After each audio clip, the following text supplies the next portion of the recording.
இன்றைய வேதவாக்கு.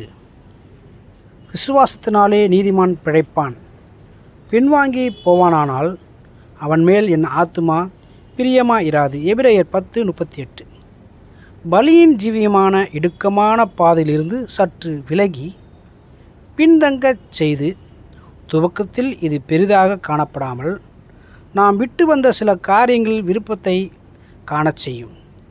இது நம் முன்வைத்துள்ள ஓட்டத்தின் வேகத்தை குறைத்து விழுந்து போன மனிதனின் வழிகளில் தீவிர அவலை உண்டாக்கிவிடும்.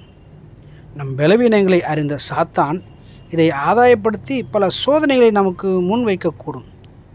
சிறிய தவறுகளும் நம்மை நியாயம் தீர்க்கக்கூடியதாக உள்ளது. மாமிச சிந்தையை வசீகரப்படுத்தி அதிலே தேவன் பேரில் கொண்டிருந்த அன்பை மறக்கச் செய்யும்.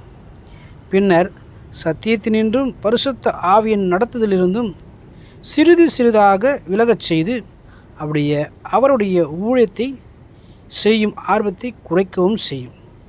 இப்படிப்பட்டவர்கள் தேவ அன்பிலிருந்து விழுந்து போவார்கள். நாம் எழுந்து நிமிர்ந்து நிற்க முயற்சி செய்வோம். கர்த்தர் நம்மை ஆசீர்வதிப்பாராக. ஆமென். God bless you.